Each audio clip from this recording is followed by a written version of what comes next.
All righty, everyone. We are back, thankfully, with a win. Florida State. Can you hear me? Yes, I can. Hey, I'm going into the locker room. I'm going into the locker room. You're going into the locker room?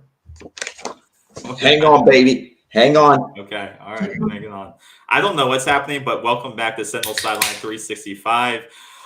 Once again, Florida State survives at home 45-38 in a highly contested, a nail biter all the way to the end. I have a lot of thoughts on this match.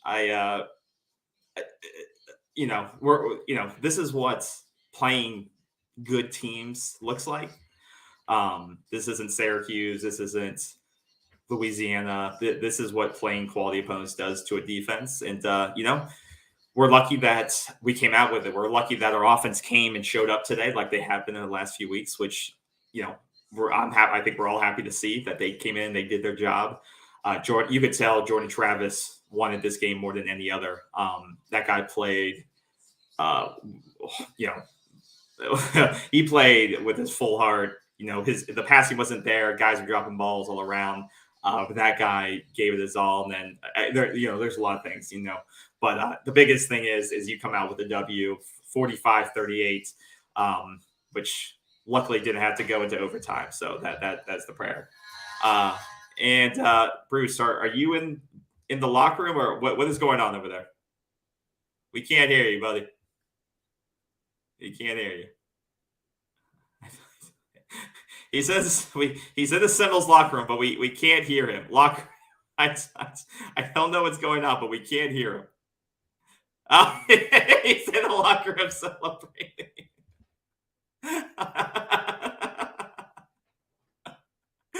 So we have Bruce live in the locker room in Tallahassee celebrating on the field with the Florida State.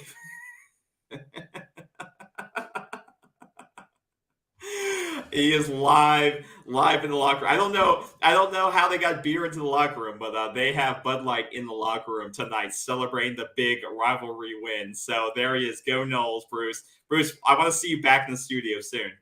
There you go. He got a live look. Oh, and that's the big thing. $500 charity. We want the challenges won. Norvell and crew. Like Bruce said, $500 is headed to charity. Next week we'll announce which one got it, which one is going to get it. We'll have the check in hand next week. As Bruce said on the preview show, $500 is being donated because we won the state championship. And Bruce and I are going to live up to our side of the bargain. $500 going to charity for the big win tonight. So good reminder. Thanks for taking us into the locker room, Bruce. I will remove you. Get back to the studio as soon as you can, and I'll add you back in here. That was great. We got an insider look of the celebration that's happening right now. And like we said, Bruce, are you back? Bruce is going back. So like we said, our charity challenge, $500 challenge, Seminoles win. They get $500 for being Florida and Miami, winning the state championship. You'd love to see it. And so that's just icing on this cake, right? You come away, you got 9 wins on the season, 9-3, which is their best record, since 2016, I believe. Bruce, do we have you back? Oh, no, we don't. Not yet. But no. So like I said, it's been great. Like I said, my mind is like numb right now. How was the locker room? What was the vibes in there? We couldn't hear you, but we could see you. Man, can you hear me now? We can hear you now, I bet it was loud in there. It was crazy in there. It was crazy in there, dude. We had to mute you because there's probably cussing and stuff. So I am so glad. Can you hear me now? Yeah, we can hear you. It was crazy. I mean, the champagne, the beer, I'm all wet. I got my nose. Look, state champs. There you go. You need to update. Yeah, I need to update that, baby. Look, state champs. You need to be back to back state champs. Oh, my God. It was wild in the locker room. Norvell was doing the dance. They won. Who broke the rock? Who broke the rock? They wanted me to break the rock, baby, because of the shirt. They wanted me to break it, the rock. Where's your sledgehammer? Man, I'll tell you. Jeez. I'll tell you what, that locker room is going crazy. They may have to rebuild the damn locker room again. They may have to rebuild it again. You know what I'm saying? Yeah. I mean, what do we say? We said if they won the state championship, like I said, we're $500 going to charity. You'll announce that next week with a wrap up, a recap to the state, and there you go, $500 for charity. So we're excited. And that's exactly what's going to happen. We've narrowed down who we're going to select in the Tallahassee Charity Challenge. Yep. We promised that we would send $500 to a charity, and that's going to happen. That's what we do. If we say something, then it's going to happen. Yep. And it's a charity. It's a good cause, but yeah, I'm exhausted. That game was an emotional, because last 4 weeks we haven't had that, right? We haven't had to deal with the 4 full quarters of a game. Oh, and then we get the heart attack game. Let's go. There you go. You can't handle the truth about that. There you go. Yep. Let's go Noles. Thanks for being with us. No, it's great. It's great to win this one. I want to talk about the positives. It's disappointing that our defense didn't play well tonight, but certain spots they did enough to win the game. But in certain, this game was truly, a year ago, Jordan Travis doesn't win this game. I think this is a big moment for Jordan Travis, because you could tell how focused he was. He knew he was going to have to make plays with his legs tonight, and he was smart about it. He didn't take the big hits. Some of those, I wish he would have did his shoulder into it. He was being safe about it, right? He wasn't putting his body in danger. He made the plays with his legs. This was a defining moment, I think, in his career. If he comes back next year, which I believe he will, and I think we all believe he will, I think this is going to grow his confidence, because in earlier games against NC State, when he couldn't close that out on offense, he closed it out on offense this time. I think we saw maturity in him that we necessarily didn't see on the defensive side, but this offense came together. We were some drop balls in the first half, but in that second half, Jordan took on himself along with Trey. I love that guy, man. He's just so focused. The guy doesn't celebrate. He has a stone face. He just deals with his business in front of him, and he just bangs the rock home. And I love that kid so much, man. He played balls out tonight too. There's just so many good things to say, but like my MVP, I think Jordan's got to smash that rock tonight. He gave his whole body tonight. He gave it all he had. Him and Trey, I would give it to. Who would you break the rock tonight? Fresh Gator gumbo. Yep, I'll take it. I'll take some. I'm still hungry. Niners gang, I'll take some if you got some. Well, you know what? It was. I don't know. There were so many up and downs. We're not going to focus on the things that, as Norvell says, we need to clean up. There are a number of things. There are a number of things to need to clean up. Yeah. I mean, but to be honest, a lot of fans overlooked, because we had 4 straight wins, and and one fan on Twitter, and I responded, said, well, we've looked so good in the past 4 weeks. How can this be happening? Because this is a legitimate football team. Yes. I don't care how many injuries they have. They've played a really good schedule. They're an SEC opponent and an in-state battle. You could have one win coming into this game in an in-state battle. Yeah. It's going to show up. Yes. And so this was going to be a battle from the beginning. We've been saying that all week. Yep. We've been saying that, and we've been tweeting about that this was not going to be a rollover. Okay. Yep. B. Riley, where are you, man? B. Riley, where the hell are you? But this was a hell of a game. This was a game that a lot of things could have gone either way, to be honest. Yeah. But in the end, it went our way. I thought the game was over, but we got that penalty on that 3rd and 18, and he kind of hooked him a little bit. I don't want to hear any fans on either side. Oh, the referees did this. I'm so tired of that shit. The game is being played. I don't think the refereeing was that bad. I really don't. The hook play on the 3rd and 18, he kind of came around and prevented his arm from going up. The rear judge saw it. He looked right at it. It's probably a legitimate call. despite what the announcer was saying, the announcers thought it was, and then he started backtracking a little bit. I thought the referee, quarterback too. He was the former quarterback. I thought the refereeing was pretty good overall, win or lose. But it was a hell of a game. The Noles needed this game.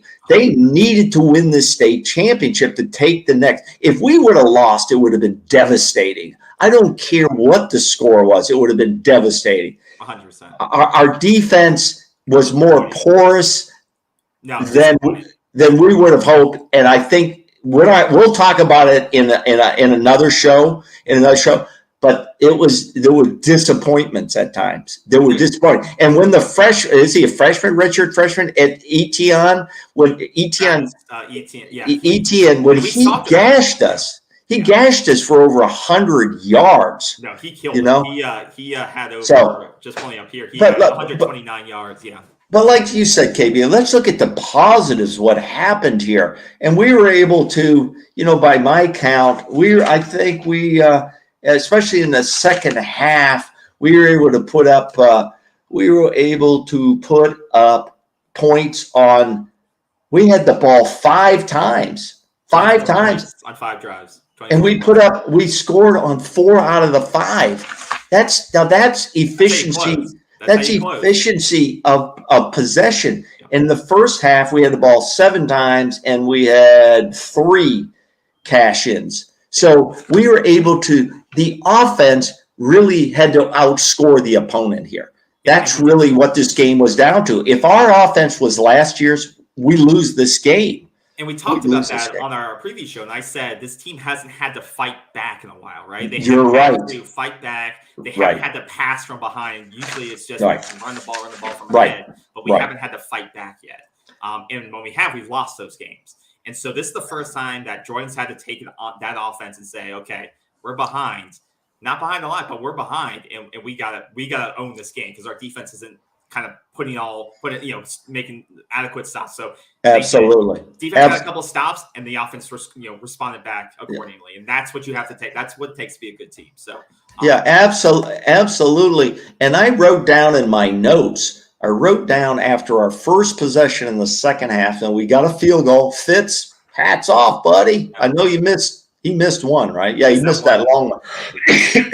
But he connected on a 46-yard field goal. He missed a closer one.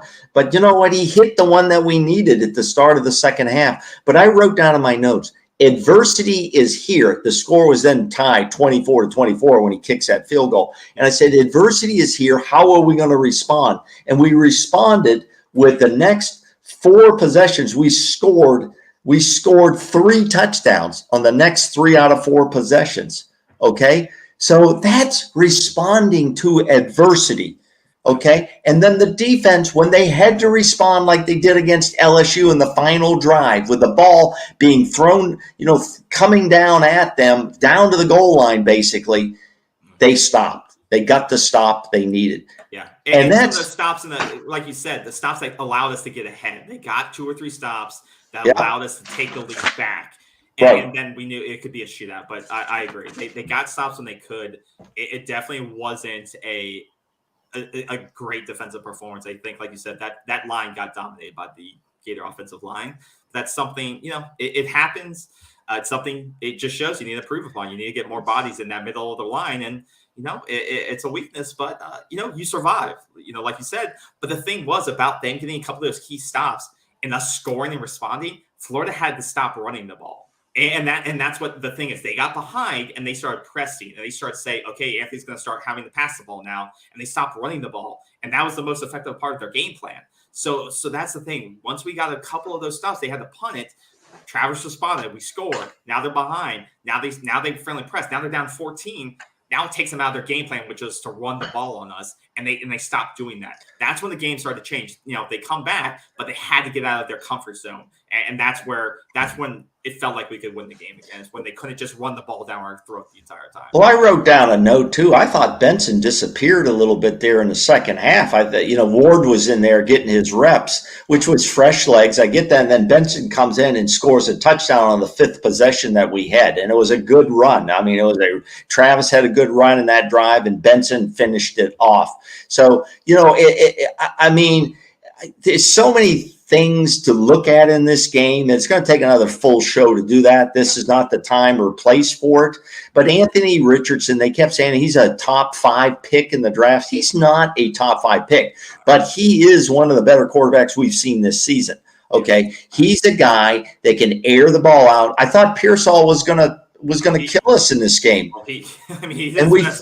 But we finally took him out in the second half. We started to shut him down a little bit. I don't know if they went to double coverage with a safety coming over on him, but we kind of took his ball game out. If you look at his 2 halves, he had 2 totally different halves, in my opinion, without looking at the numbers. But he was a beast.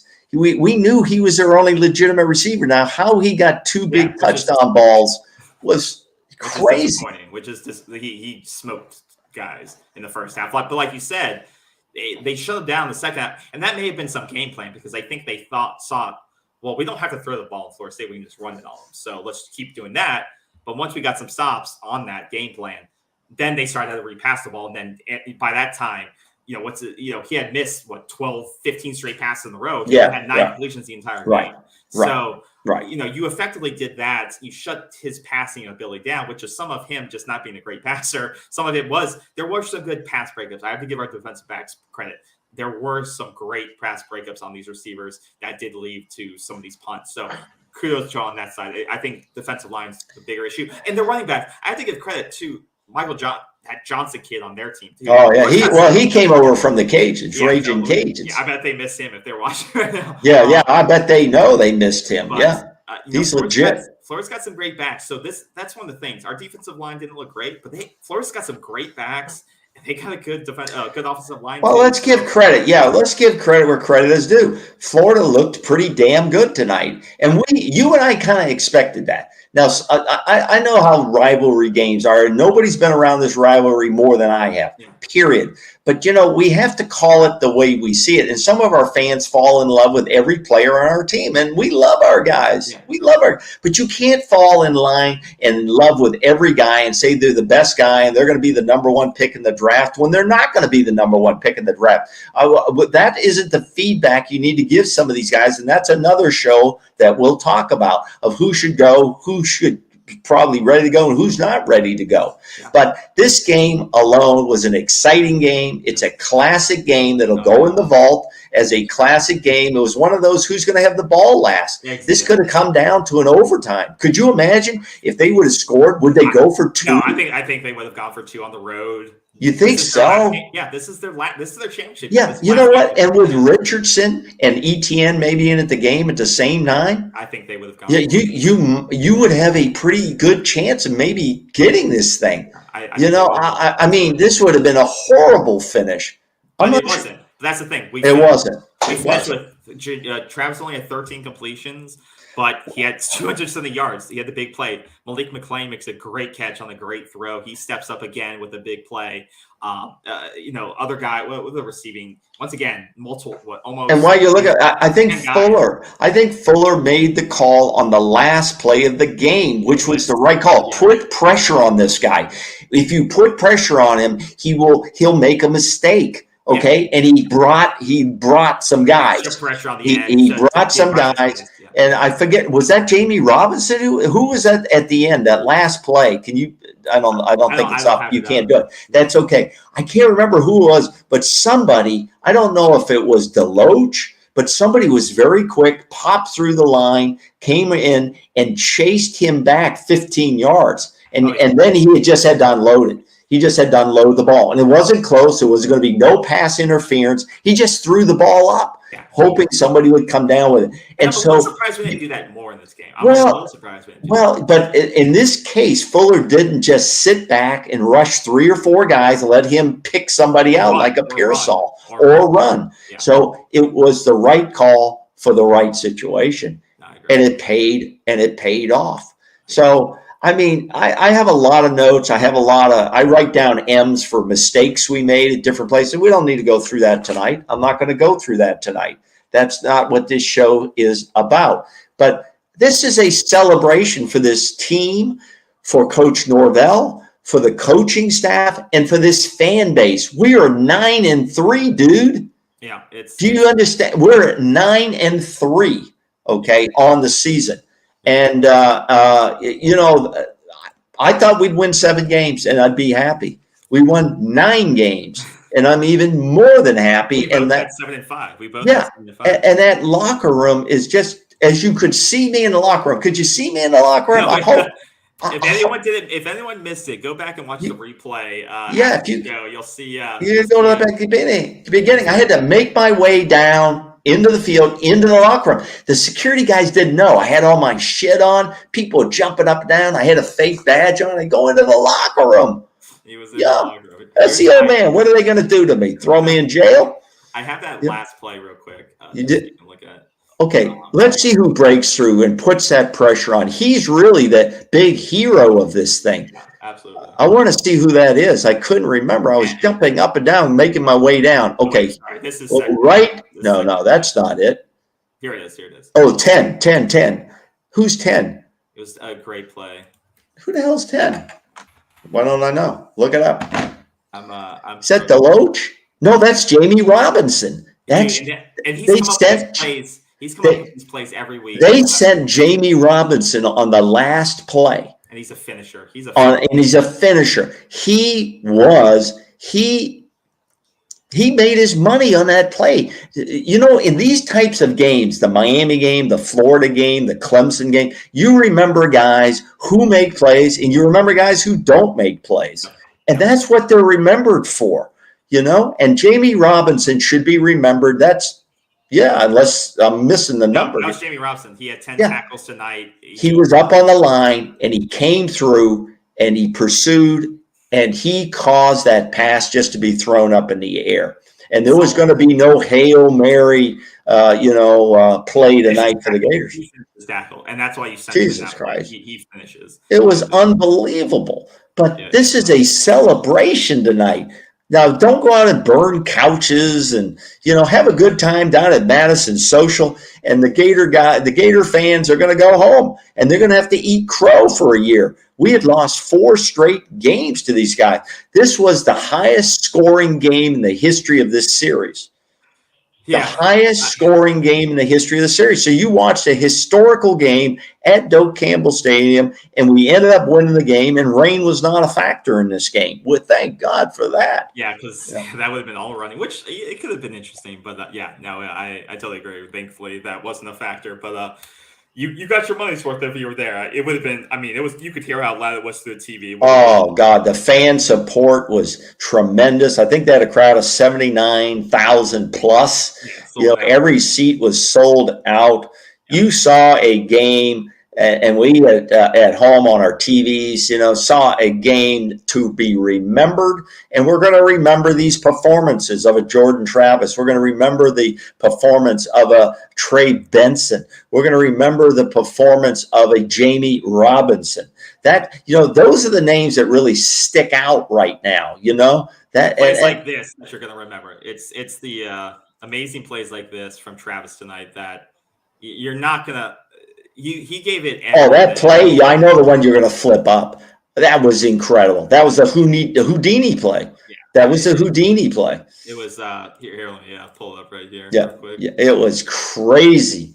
He made multiples of this. He could have been sacked. I thought it was. I almost threw something. Usually, this is what quarterbacks do to us. Yeah. Imagine that's 3rd and 10, and you're down 7. Yeah, Jamie. If he gets sacked there. No way. You could be giving them the ball back. In fact, Coach Norvell probably wouldn't even given him the opportunity. You would have probably squib punted the ball. Exactly.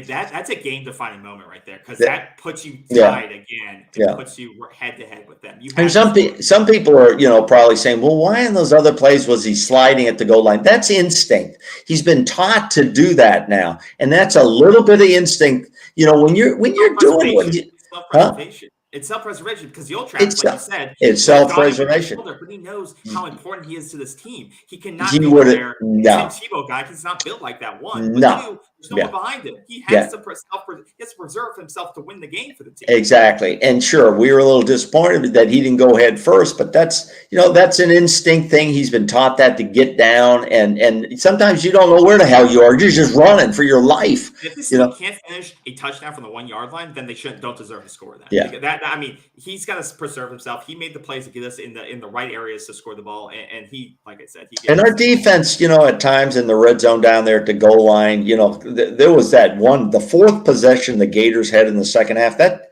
possession, it seemed like it lasted 28 minutes. I've got every note. There were penalties. There were 2 or 3 penalties there. Verse got hurt on the play, and then we had a pass interference by Sharon, Brown.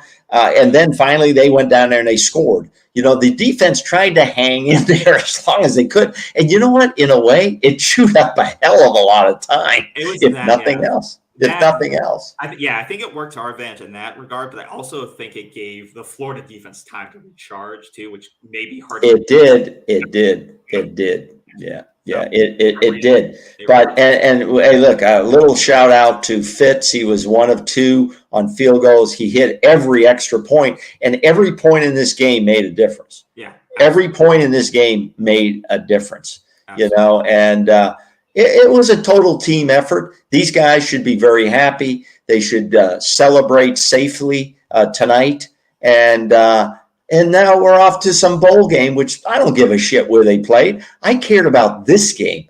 This was my bowl game right here, because the bowl game now, you're going to see a lot of things. A lot of players aren't going to play in these bowl games, and I don't blame them. I mean, football has changed. So this was the defining game for this season, no matter what happens in a bowl game, period. Here's the best thing about a bowl game, and you know what I'm going to say probably. The best thing for a bowl game and why you want to go to a bowl game, because the coaches get another 4 to 6 weeks, depending when you were playing. 4 to 6 weeks. 6 weeks is too long, but another 3 to 4, 5 weeks of practice. You get to hang in there with your team for team preparation. Where if you're not going to a bowl game, you can't have contact with your team on practice. So you get a chance to develop guys now for the next season. The guys you're going to see in the bowl game will be a lot of guys you're going to see next season. And some of our guys, like a Jamie Robinson, is unlikely to be in the bowl game. He'll probably go on to the Senior Bowl. Who else? Fabian Lovett. He's probably going to opt out. I think Fabian. We'll go on. Well, that's another show. But some of these guys are going to leave. They're not going to play in a bowl game. So we'll see. We'll see what happens. But this was the game. This was the defining moment. Yeah, and I'm so proud of this team. I'm proud of the coaching staff. And we missed 1 field goal at Dagby. There was 1 miss. That was the 38-yarder, I think, something like that, 35, 38-yard. Benson should leave for the pros and sit out. Dagby is probably right. I wrote down, he had that long run where he threw the Florida guy down. Remember, he took the guy with his arm. No, he didn't stiff arm. He just threw the guy down. He didn't stiff arm. He threw the guy down on the way down towards the goal line. And I said, that's it. He's put enough on tape. I don't know what his numbers were again, what his rushes. He had about 80 yards. No, he had 111 yards. Oh, he had 111 yards. How many carries? 20 carries. He had 20 carries. I didn't think he had that many. In the second half, it came on in the fourth. Yeah. So, that was, to me, the defining moment he wanted to put on tape. And given his injury history, I think he'll leave. I don't want to see him leave. But, he deserves to do whatever the hell he wants to do. There's no real reason to come back next year to prove anything. He's proven what he can do. And you know what I liked? He caught the ball out of the backfield effectively tonight. 50 yards receiving. Yeah, exactly. And I think he wanted to show that. So he did all of those things. But again, that's another show. That's another show at Dagby. We'll have a full show on who's staying, who's going, who should be, who shouldn't. Tonight is a celebration of the state. Yeah. Look at those years. That's a big deal. That's a big deal. And we had recruits there tonight. This is a big deal. Look at the field. Oh my God. I mean, I'm kind of against storming the field for No, I'm not. I'm against a not. 6-win I'm not. team. It's a I'm not. rivalry. I'm not. No, no, no. This is a rivalry. I know, but This is a rivalry. I love that. I love that. That's what this is. This is what the climb is all about. Okay. Yeah, but we I agree. It's a good win, but there's a lot of cleanup here. There's a lot to learn from this game. we could have lost the game. Is all we're saying. We're not here to say that, but that'll be coming up in another show at another time. This game could have gone either way. Everybody thought this would be a blowout. I never thought that. KB, you didn't think it would be a blowout. We respected this team, and they're a rival, and we can hate them and all the jokes. And I have all my jokes here too on things. I have all kind of things here, and but you have to respect your opponent. And it basically was a clean game. There wasn't any real, and I thought the refs let some of that go, and I was glad to see that. They didn't want to influence the game in doing stuff like that. Yeah. I thought our defense got a little bit too emotional at times in terms of like jawing and really, but it didn't result in a penalty. No, but sometimes they're late to get to the line and stuff like that because they're kind of like dancing or whatever, or they're jawing and stuff like that. And that's the thing, you're already playing from behind a little bit. You're not playing well as a team on the defensive side. I focused out. I thought the offense was totally focused on doing their job and they were locked in. I do think on the defensive end, the defensive side, we are missing kind of that leader that just locks everyone together. Like I said, like a Marvin Jones. I think we do need someone like that just Derek Brooks make sure to get people focused. I think there's a lot of guys who could be leaders on the defense. I just don't think that person has really vocalized themselves yet. But some people lead by action. Some people lead by voice. And Dave Bethune, I think, is a leader, but I don't know if he's quiet. He's quiet. He's a quiet guy, but he's all over the field. He has been all season. He's been all over the field. I think our interior line, Coop and Lovett, I think they did okay. They didn't dominate as much as I thought they would because the middle got gashed. They ran it right at them. No, they ran the ball right at them. So, I mean, they had some issues in there. We didn't really get to the quarterback a lot. I think we pressured him enough to make him run around a little bit. But here, and I'll say this. One time, Anthony Richardson, he must have dragged 5 guys with him to a first down. That's something that got me mad. I was disappointed. Guys are just like watching the pile move. And I'm like, get behind it and start pushing it back. They're just lost. Listen, I learned in my first years of playing full contact football in the police athletic league. I had one of the toughest coaches ever. On big guys, you go down below. You can't tackle them up in the chest area. They'll just drag you. You can't get on their back. You got to go. The biggest guy goes down if you get him down at the knees or below. It just locks them up. And so we don't need to nitpick that. But the defense held on. They got stops that they needed at times, and they got the most important stop was the end of the game. And the end of the game. People on Twitter are already complaining about the refs. I'm tired of that. Get off of that. Florida will be complaining about that for the next 365 days. Who are you talking about? Whose fans are you talking about? Florida fans are. Florida fans. They missed the face mask. Oh, it wasn't pass interference. Oh, you just beat a 6-6 team. Now we're going to beat you even more next year because you barely beat us. So that's all. That's all young people who really don't understand the game and what goes into it. They did. The Gators did screw up some of our national stats on defense, no doubt about that. But we saw that coming, KB. KB, and I'm not trying to take great credit. We knew what they could do. We knew what they could do. Those stats were inflated based on who you're playing, and you play in my opinion, a talent quality team that has higher 4 or 5 stars, not the 3 stars and 2 stars you were playing before. Well, let's kind of look what their stats were on scoring offense. The Gators were 47th coming in. Well, they improved there. Okay. They were red zone scoring there at 75%. They improved there. Third down conversions. I don't know how they did that. They were tonight. They were in the red zone. I have it up here. How many? On third down, they were 8 of 50%. Okay. The rushing offense, how many total yards did they have on rushing offense? They had 262. Okay. 200. How many? 262. Holy shit. They came in ranked number 15 at 209. So they went 262 on that. Now we went, how many we have? 227 for us. How much? 227. 227. We came in at number 14. So that was where the match was going to take place, is in that rushing game. Yep. And so hats off to both teams on that. But and this was the one that showed up too. They were ranked number 98th in total defense. The Gators were number 9, giving up 408 yards. Okay. We were ranked number 11, only giving up 293. They got 260 right on the ground. So this was. I'm going to say this again, and the fans may or may not like it. I don't give a shit if they do or not. No one has been around this program longer than me. Period. Okay. Nobody. Okay.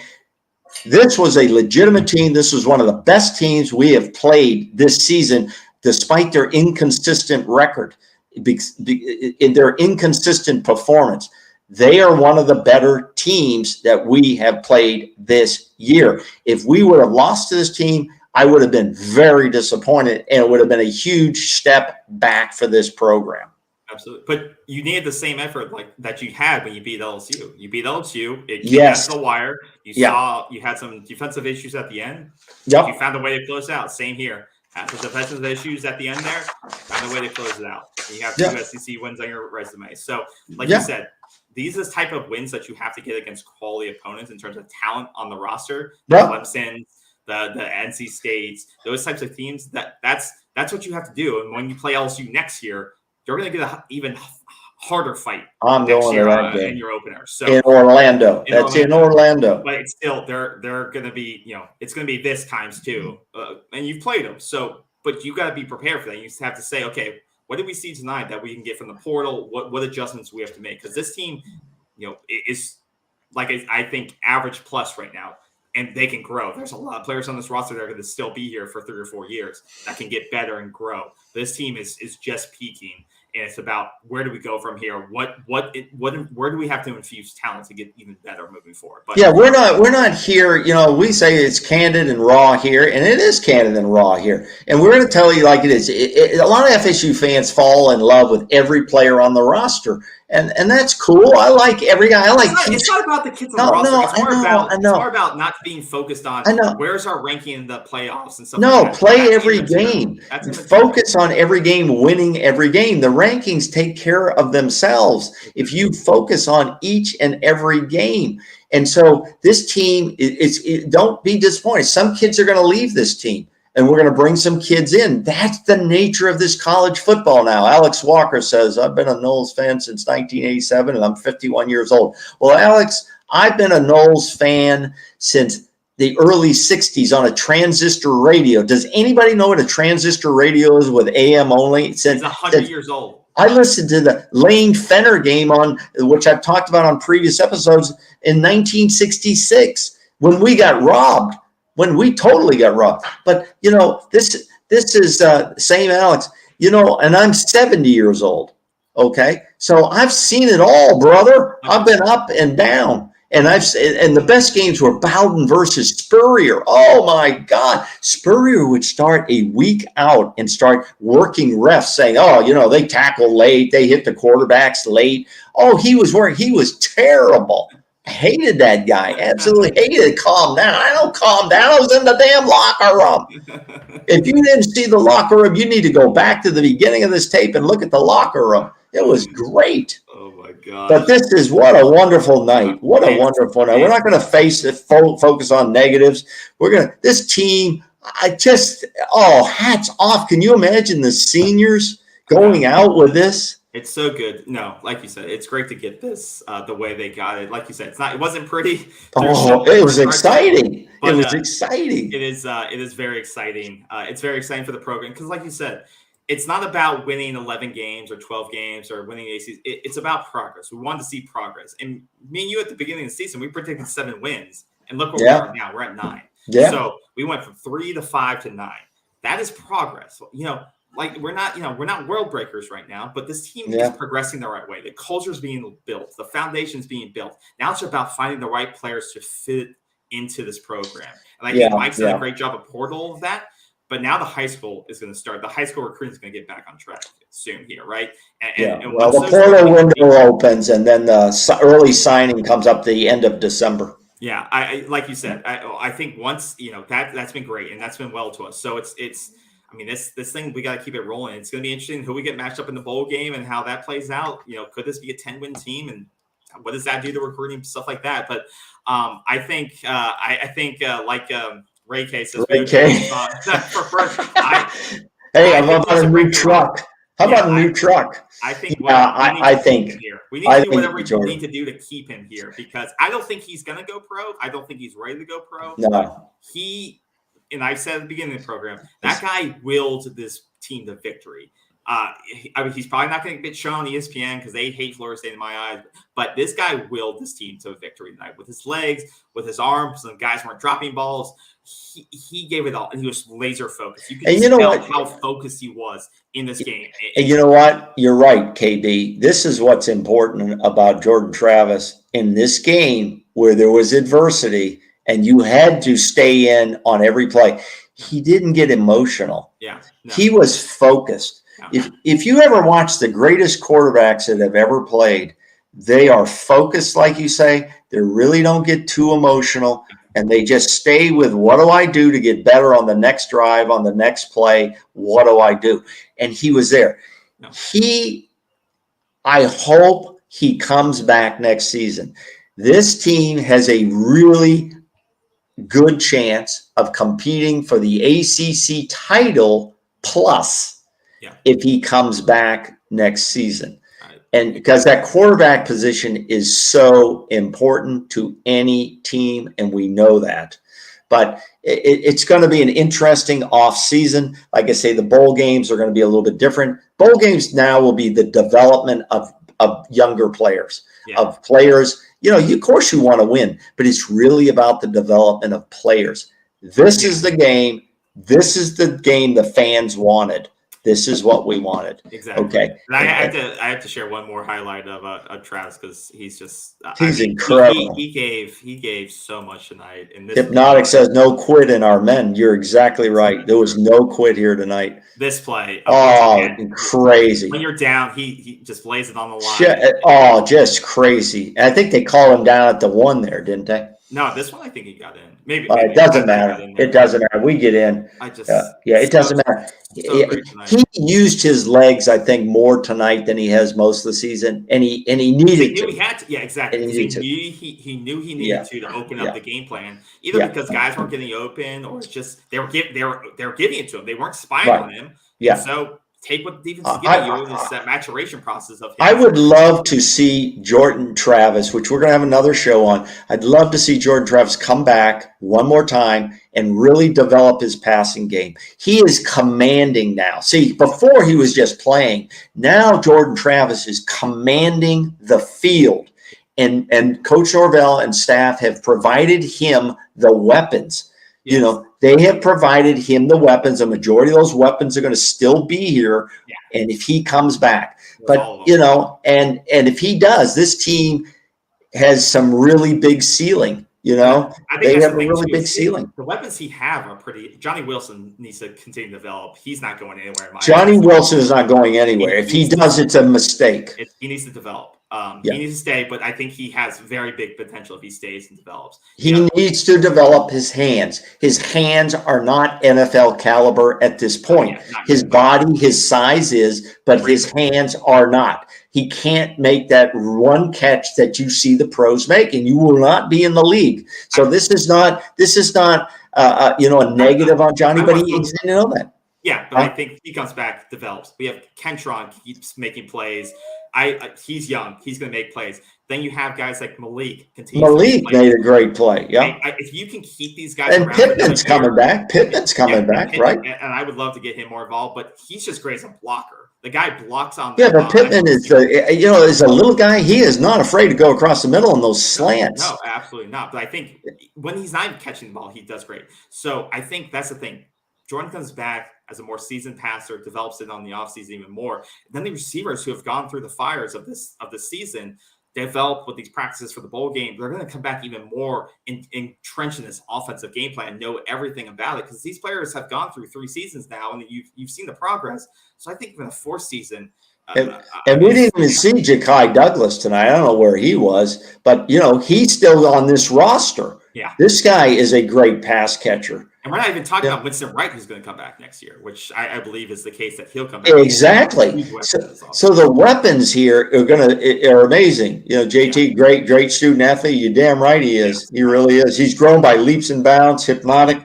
I totally agree with all these statements. He's proven. Yeah, I in the early days, I didn't know if he could get to this level. I didn't think he could make the big pass, and I used to gasp when he used to throw the ball. Like when you couldn't tell the camera wouldn't follow the pass, and I thought, he may throw an interception 2 seasons ago or a season ago.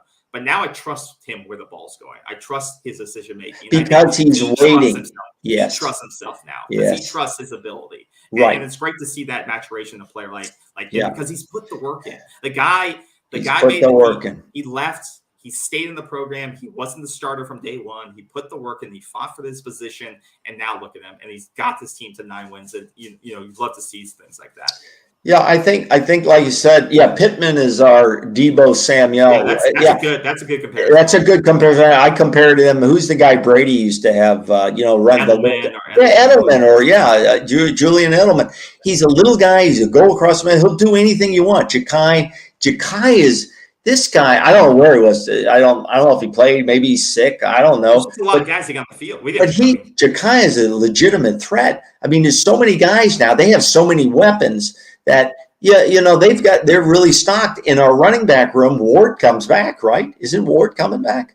He doesn't. He could. That could be the guy that transfers. I can see Ward. Trayshawn Ward. If Trey does leave, then he'll stay. But if Trace comes, Trayshawn Ward's not going to go anywhere. He's not going anywhere. It's a deep. No. I don't. Yeah, but I don't. For that running back room, they're not all coming back. That's a different discussion. That's a different discussion. But I think Benson's gone. I think Trayshawn Ward comes back. We'll have Tiafili, and we got a couple of other guys. We got the guy transferred in. He's looking good. And we've got who's our freshman there? What's his name? Hill. Yeah, Rodney Hill. We got Rodney Hill. So this is. That's another show on who's coming, who's staying, who should go, who shouldn't go. I think more guys will stay than we think and make a run. I think they could make a run because Jordan Travis is the field general of this team. He's in command of the team. He executes the plays, and he's making good decisions. He's only had like 3 interceptions the whole year, I think. He had one tonight. My concern is that this offense only hums when he's in it, and he has to improvise. Tonight he improvised a lot of plays. And now, was that because guys weren't open, or was that because he saw it open? Yeah, that's a good question. See, that question should be asked. That should be asked because if we don't have the camera angle that sees the receivers, so we don't know. Are guys not getting open, and that's why he's making the run, or does he see an open field? And he's like, "Oh, I'm going to run for it." But also, he did get pressured. I would like to see the QB pressure tonight to see the offensive line. I think played average plus tonight. They did a good job. They opened some running lanes at times. They gave them enough protection on those big throws, some Malik and stuff like that. But he did have some pressure in his face where he had to break out. But I would love to see more of, are these receivers getting separation? I think they are more now than in the past. But is he having to improvise because there's no separation, or he was just seeing what's in front of him? So that would be an interesting question. Yeah, I thought David Delgado here, should they develop their tackling fundamentals? I think that's just something that goes with football. You're always working on that. I was a little disappointed in that. especially them trying to bring down a big quarterback, especially that one play. He just dragged guys. I put it down in my notes, and I was like, what the hell is going on here? Yeah. This guy, I know he's a big dude, but you have 5 guys, can't bring this guy down. That is a tackling fundamental. So, David, you're exactly right on that. That's something that has to be really cleaned up. You can't have a quarterback just dragging your guys around like they're rag dolls. So that was a little bit disappointing there. I think, like you said, it's a mixture of the pressure and the drop passes early. Like you said, that was the one disappointing part in the early part of the game was some of those drop passes. Cam dropped one. What's his face? My mind's blanking now. But the receivers. I'm not going to look at my notes. I have it in my notes. Who dropped what? Wilson dropped. Johnny Wilson dropped. He was targeted 8 times? Yeah, like 2. He's got to bring those balls down. And I think he will. He stays. He progresses. He's still kind of a raw receiver. This is his only real year getting targets. So I think it's going to come. So like you said, I agree with you, DeJuan, there. And then to Dagny's point with tight end room, I think there needs to be an overhaul. I know we are hosting a potential transfer on the field that could be. Yeah, he's a 6'7", 250. He's a Division II guy at Shorter University. So I think they are looking to make immediate impact changes there. So that I think that would really open up the offense if you get a guy that can make an impact in the tight end room. Brian Courtney gets a lot of good press. He's playing on special teams now. Hypnotic. From everything we hear, this guy could be a real playmaker too. So I think he's probably trying to get up, be a little bit bigger. The guy played quarterback and linebacker in high school, in Ashburn, Virginia. And I think he has a very big upside from what we're hearing from Norvell. I don't see a lot of him, but, they very good press reports on him, very good press reports him. Yeah. So this team is going to start loading up now. And this is what you do. This is what you do to build a program. You don't want to build a program for a 1-year run. You want to build a program for a 10-year run, a 5-10 year. And it takes stability. That also means you will lose some coaches too. Okay. Yeah. You will. Kids have to have this mentality that some of these coaches are going to leave, and you can't get upset. It's the nature of the process, and you've got to stick with the process. And this team is trying to build that process.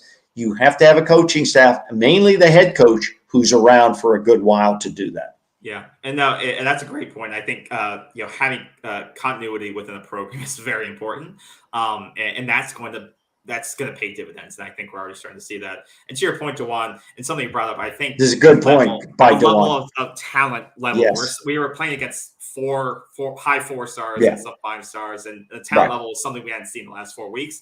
And Jordan and the team we had to play against adversity for the first time in a while, and we finally won through adversity. Right when we went through that 3-game losing streak, we couldn't close. Right, we couldn't get over the hump. Tonight we did. We came back. We closed out the game. And we made it happen, which is great to see. So I totally agree with you there. And Hypnoc, that's a good point. Johnny, he didn't play last week, or he played 6 snaps and then he was out. All right, then he got hurt. I thought it was the flu, and then he was playing hurt. Which, I like I said, I have nothing against Johnny. I think he's a great guy. I think he's going to have a great future. So I give him credit for being out there and playing through it hurts. So and like you said, he's a young kid. He's got a great time to develop in this program. And I think Mike's going to use him. And I think that's the right thing. What we're seeing is that if you play the Mike Norvell offense, you're going to have the chance to produce. And the chance, once again, 10 people touched the ball, I think, tonight. 10 people we only completed 13 balls, but 1, 2, 3, 4, 5, 6, 10 people caught a ball. Out of 13 different I think what we saw tonight was the full fruition. I think that's a word. Full fruition of what the Mike Norvell vision is for an offense that he had at Memphis. He's finally got pieces. You need certain pieces, as they say, to run what you want. And spreading the ball deep, spreading the ball wide, and running the ball sets up those passes. If you can't run the ball, you have a hard time passing the ball eventually. But with running the ball and averaging 150, 175 to 220 yards a game, really puts a defense on their heels of what you're going to do next. Yeah. I think this came in fruition tonight. Okay. I think it really did offensively. And to Dwan's point, if you have an athletic playmaking tight end on a 3rd and short, 3rd and 3, that's going to make a huge difference to dynamic play calling too. So it's not as obvious when you're going to run the ball and stuff like that. So, but I did like tonight that even then when Florida was locking down the run in certain aspects, we still stuck with the run. We didn't abandon it totally like maybe we did earlier in the season. We stuck with the run. What we had total of 20 or 30 plus rushes tonight. 44 rushes. So even at times when the run was getting stuffed up, we stuck with it because then they still have to respect the play action. They have to respect. You have to, handoff, which is great. Early in the season, we didn't do that. A couple of those games, I think we started to abandon it, and that was when we weren't giving Trey Benson the ball enough. So tonight, Trey got his touches. 20 plus is what I always say. He should get 20 minimum. And we stuck with the run even when it wasn't always going our way. And that's what I love. Well, here's the problem when you're on a defensive coordinator, right? Is if you think a quarterback can't throw the ball, then you go up to stop the run. You say, okay, you're going to beat me with your arm. Well, they can't, and no team can do that anymore because we have the weapons on the outside and we have the quarterback who can deliver the ball down the field. So when they come up, they can't really stack the box. To stop that run that's very effective. And then when your running game is effective, you got a hell of a lot of weapons to use there. You got a hell of a lot of weapons there. I am just, what is it? Shy? I can't say what is that. I would like to get us stronger at defensive tackle and middle linebacker. He's correct. He or she, I don't know who it is. He or she is correct. Let's say they are correct. Okay. To get stronger at defensive tackle. It's always an issue too. But we've developed some young guys throughout the season, especially in those 4 games we were starting to blow people out.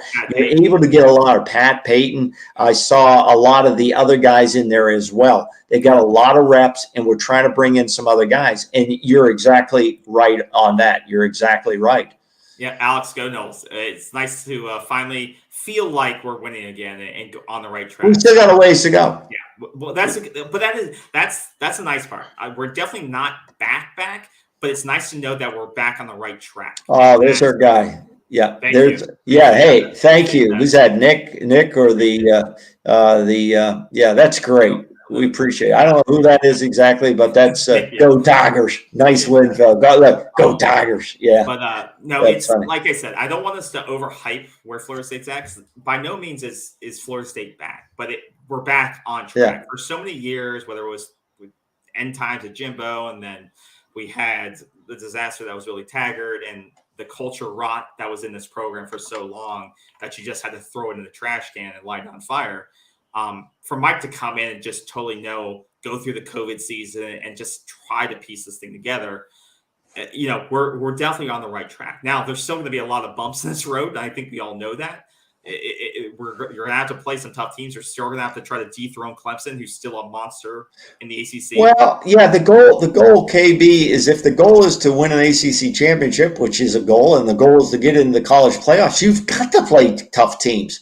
Because that's what, and let's face it, the goal of these kids and the people on these teams is to go to the next level. So you have to perform against the best, because when you get to the next level, you're performing against the best in that regard. What was the one? Why did you take that one down? What did that guy say? I got something to say there. That has to be a Gator fan. Storm the field versus 65-10. That's got to be a Gator fan. Now listen to me, Gator fan. Listen to me, Luke. If you're not a Gator fan, I apologize, but you can come back and tell me that.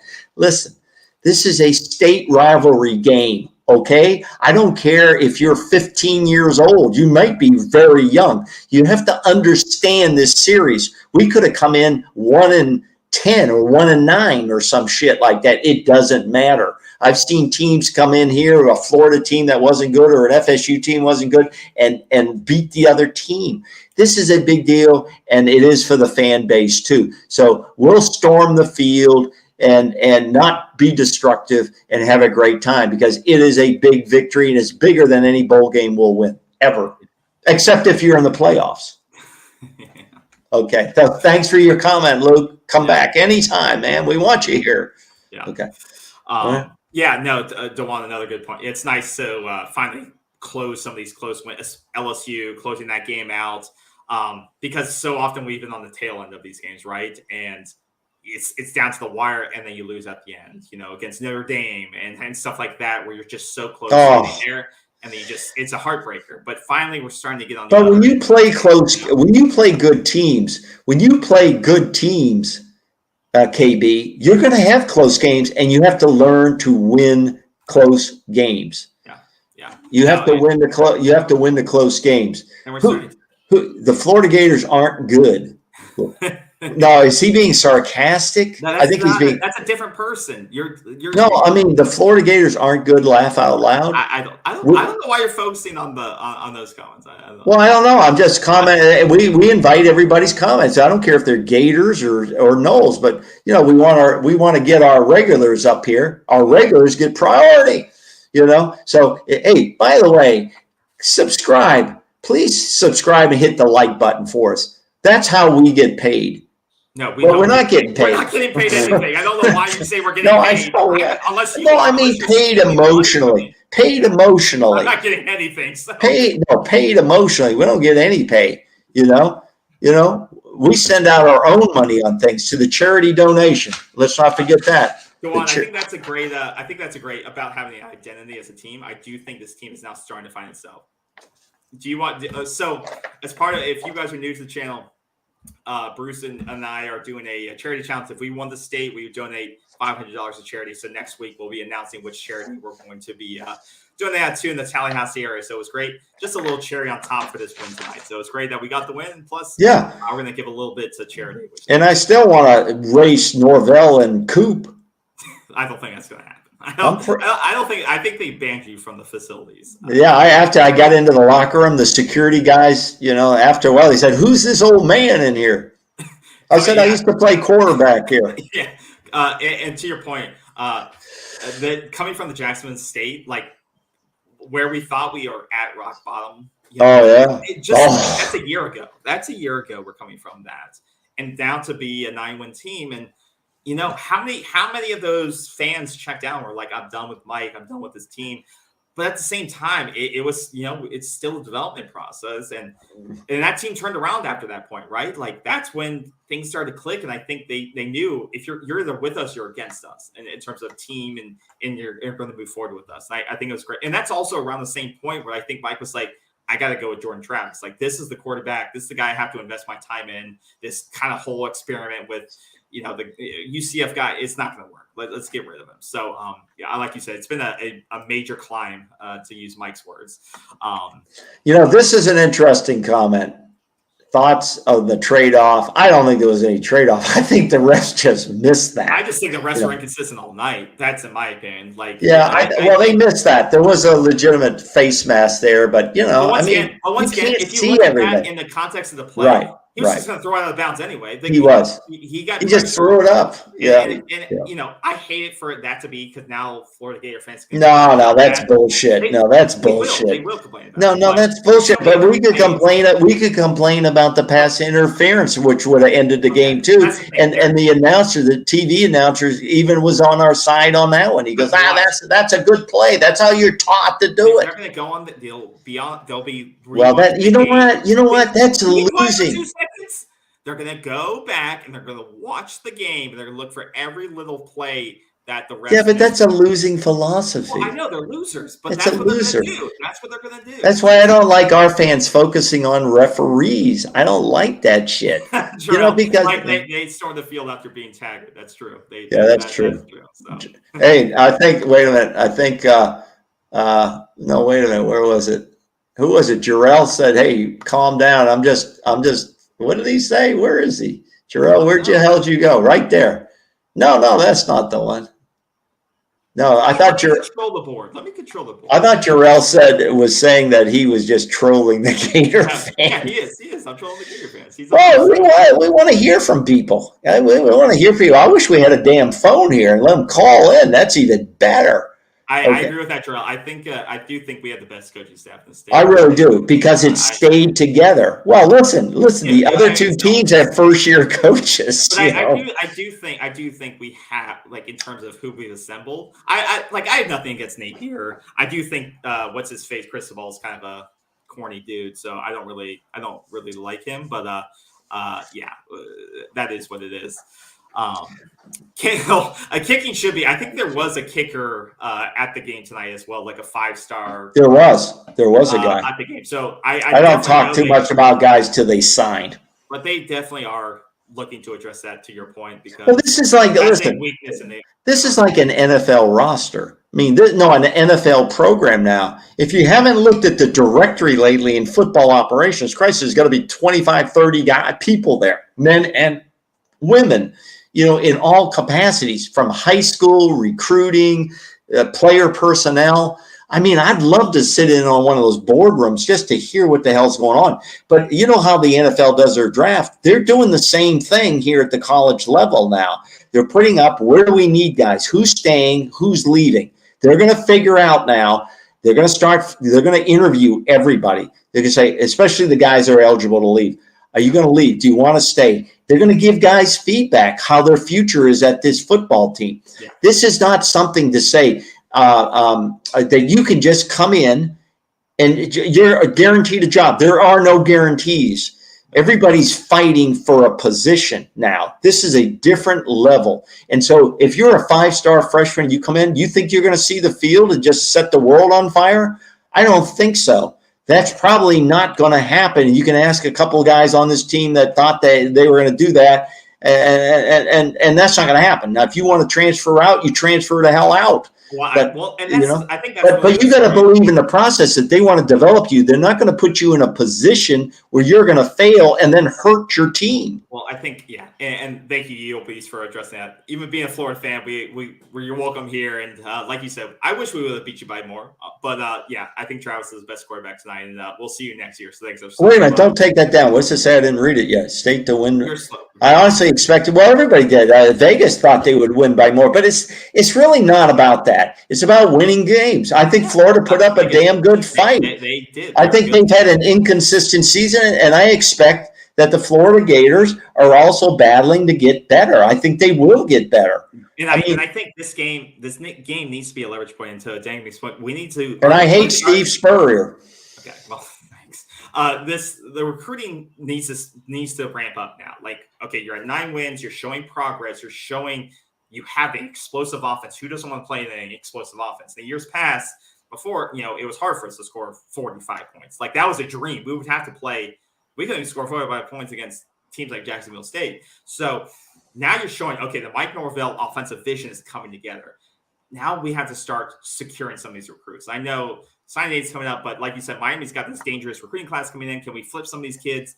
We got the portal thing locked down. He's won that, but we got to start getting recruiting on board, because that's how this thing really comes together. What are you doing the pointing for? Well, I was just going to say, Justin Williams is saying hats off to you guys. Well, we call it the way it is. If you come in here and pound us, we're going to give you credit for that. We're not going to sit here and say the refs, cheat us. We don't do that. We love the Seminoles. Nobody loves them more than me. KB loves them. We love every guy on this roster.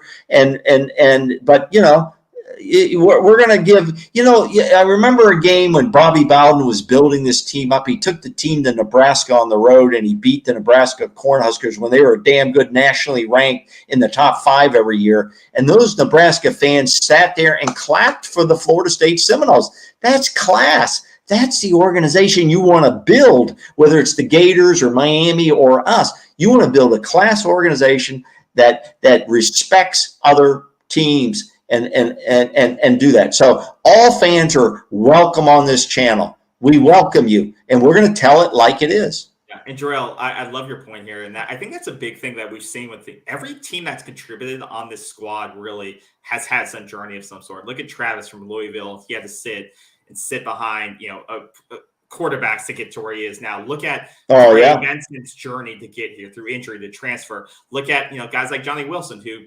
Well, look at Trayshawn Ward, a walk-on. A lot of the major contributors on this team have had to sit and wait. Look at Deloach and his development as now a leading tackler on this team and the playmaking ability. So, to your point, I think Mark Norvell shows you that he can develop you. You come here, whether you're a transfer or a freshman, he's going to put you in the best place to succeed as a player. He's not going to do you wrong. And I think in previous regimes, that wasn't always the case. I think he's being honest with kids. Yeah. I think he's being honest with kids. And I think Coach Atkins is honest with kids. And I think all the coaches are under Norvell, and Norvell tell them, you be honest with kids. You give them the feedback they need to develop. And if they start to develop, they're going to see the field. Only so many guys can see the field. How many guys you got on this team? Like 90 plus guys, and so on. But I like the rotation and the people. But some kids are going to be unhappy.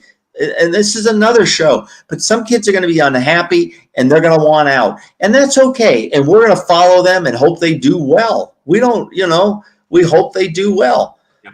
I think that's going to be key. I can't wait to see Deion Sanders get the job down there at South Florida, and then we're going to put them on the list. Let's play them as a non-conference foe. Oh, what a game, baby. Thanks, Justin. As a Gator fan, we appreciate a great game as well, too, guys over there. What did it say?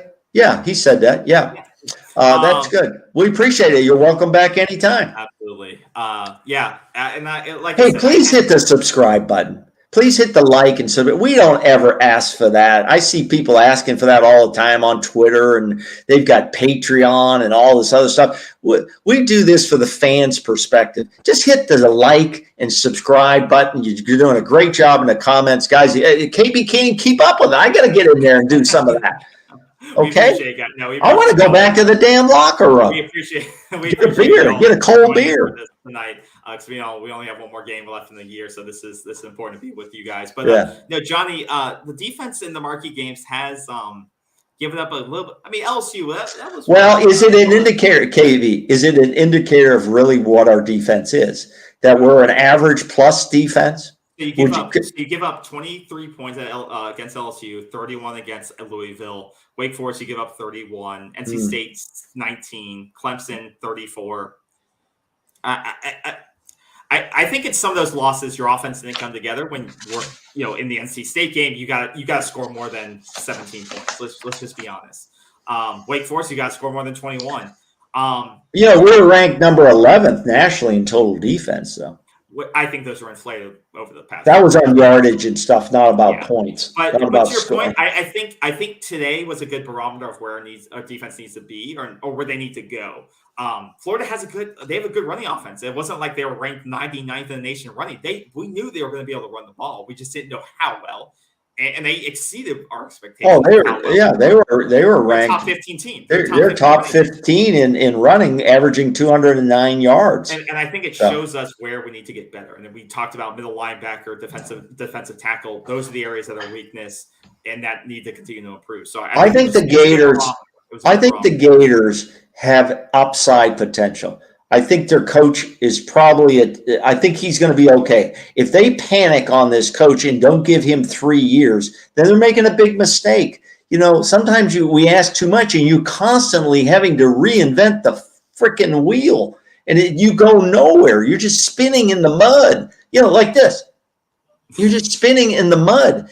So I think their coach, Napier, is a good coach. I think he's good, but you've got to give him some time to get the right people. This recruiting game is going to drive coaches wild. I mean, because there's so many moving parts, NIL, portal, high school. But I'll tell you one thing. You've got to be truthful with your players on where they stand and what you stand for. Yeah, and Hypnotic, I think to your point, this defense has been, for much of the year, bend but not break defense.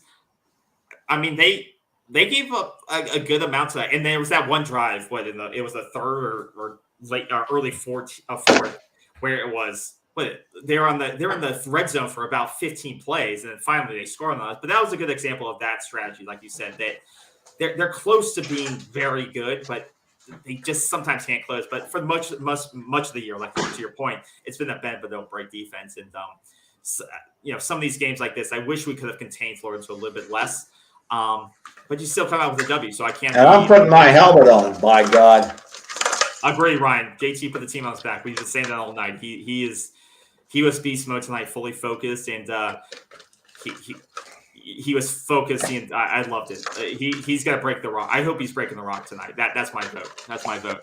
I'm putting this on for the Gator fans. They come at me. And to your point, ETN, we got to be careful too because Florida's got a great stable of running backs. ETN, that guy's going to be a star. If he wants to transfer to Florida State, I'll take him. If the guy from Louisiana transferred to Florida, if he wants to come out, Johnson, they're not coming. They're not. I'm joking, but I'm just saying, Jesus.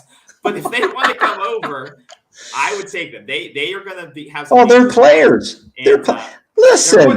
They got some. Florida's not picking up. Florida's not picking up crap players. Clemson's not picking up bad players. North Carolina got beat today. They've had a real drop off. I think Mac Brown's in trouble there, to be honest.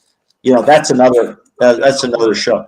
But this is a recruiting battle between Miami, Florida, and Florida State. And if Sanders ends up at USF, he's going to be picking up the scraps. He's going to be picking up the leftovers. Yeah, I don't want to talk about Deion tonight. This is Florida State tonight, and he's not here.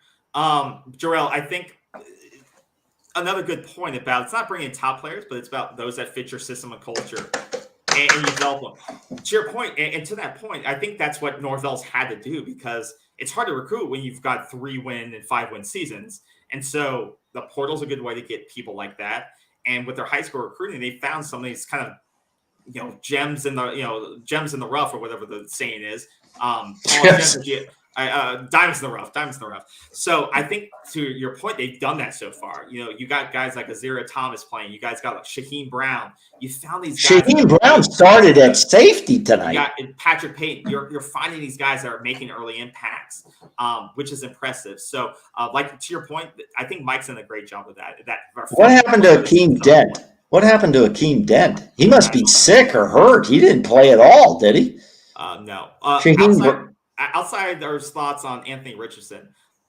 I'll give you some thoughts. I'll start. First of all, here's the last play on Anthony Richardson. All right. Okay.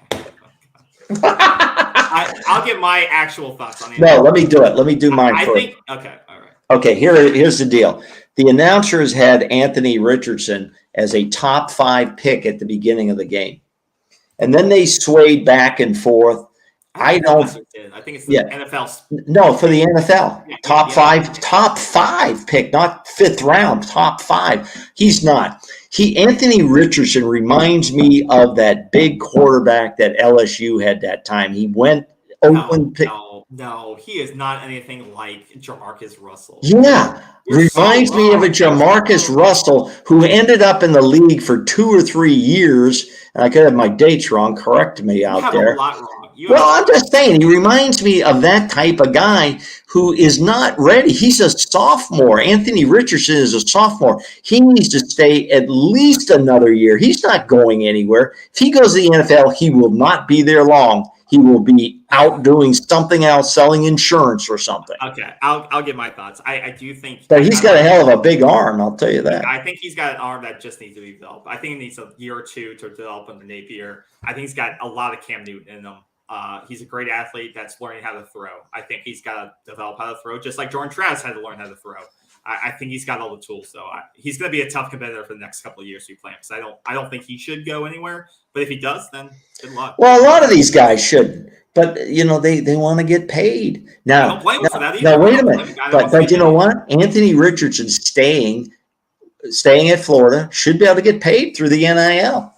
Yeah, that's true. That is true. That's a one way. And so should Jordan Travis. And so should Jordan Travis. Jordan Travis is the main cog for the future of the 2023 season for this football team. If not, you're starting from scratch, brother, unless you bring in a portal guy. And Johnny, to your point, I think Johnny's performance tonight was pretty disappointing. He's had an up and down year. He had a lot of hype too in the beginning of the season. He played well. Kind of disappeared in the middle parts, and he shows up every now and then. Well, did you hear what? He played through some injuries and some sick, but he had balls that he should have caught. That has nothing to do. I don't know if it's. He had 9 targets. He's got to catch half of them. I'm not saying he didn't. I agree with you. I'm saying that if it's true what I heard from the announcers, they said that he had one offer coming into the portal, and it was us. And John, they quoted Johnny as saying he didn't think anybody might be interested. And the reason that has to be is because of his hands. He's had hands issues. Okay. So that tells Johnny Wilson, you got to come back for another year. I think he definitely comes back for another year. Hibnock, I don't know what this rumor is about Hartman to UF, but you'll have to clue us in the chat. Hartman? Is he got another year? He's been there like 10 years. But he's already has a master's degree. I don't know. I wouldn't want him at Florida because he's a good quarterback. Why would he leave Wake Forest? Because it's Wake Forest. Well, that's not going to make them very happy. I would love Pittman. Rashad Green was one of my favorite receivers at Florida State of all time. That guy didn't drop a ball. No, he was good. He was good. Do it all, do everything. Yeah. Right. Of what he had. And to your Pittman, he was good. The same type of player. He is the same. He's a lot beefier than Rashad was. Rashad was pretty thin. Yeah. But the same type of mentality. Give it all, block, do whatever it takes to win in that slot role, in that middle of the field role. I think I hope he develops into that. I hope Pittman breaks out next year. I really want that to happen. Well, you may have Winston Wright in there too. Winston Wright plays receiver. He's about the same size as Ja'Kai Douglas. You have a Winston Wright. And then you have Pittman. Oh, my God. I don't know how you would use all these guys, but they all are weapons. Yeah. We got a lot of comments about your Anthony Richardson comments. Yeah, I bet as a Florida fan, he's got to be splitting. He needs another year. Totally agree with you. Well, let's ask the Florida fans. If Florida fans, you're out there, what do you want to do? He'll be only a clipboard. I think if he leaves, that'll be true. Well, that'll be true. He'd be one of these guys. They say he's a development project. Yeah. Well, that's stupid. He'll get the minimum. He'll make the minimum, but he ain't going to get millions of dollars. NFL, well, no, let's see who usually drafts quarterbacks in the NFL. The Detroit Lions, who never win anything. I guess they're winning this year. Sam Hartman's like a dang 10th-year senior. That guy, he is. He's been there forever, But last thing on Anthony Richardson. One thing I hate and I love about him, that guy is he's fiery. That guy plays with a lot of spirit. Who? We keep going back, Anthony Richardson. The time when he moved the pile 5 yards because that was unreal. Refused to bring him down. That guy plays with that Tebow energy, which I hate as a Florida State fan because it annoys the hell out of me. But passion like that is, that's what you want on your team is passion to win. Well, that's the same thing we saw with Jamie Robinson. Flung that Miami guy down. Remember, he flung the quarterback down or whoever the hell that was. If we would have lost this game, we would have been seeing that Anthony Richardson pulling 5 guys 8 yards down the field to get a first down. Yeah, absolutely. And we would have had to live with that the rest of our life. And that's why our defense, you have to give it everything you got. You got to get in that pile, push it back, because like you said, you don't want that to be the one thing that they show for the next 100 years of Florida State highlights, But agree, we're good. Well, the broadcast, did you put up the one by Ryan there? Is that? Yeah, there it is. Yeah, they were. I mean, they were all, I don't know who these guys were, but listen, if you're a fan, wait a minute. If you're a Florida State fan or you're a Gator fan, these announcers, they fly into the city, they go over a few notes some bozo has given them, and then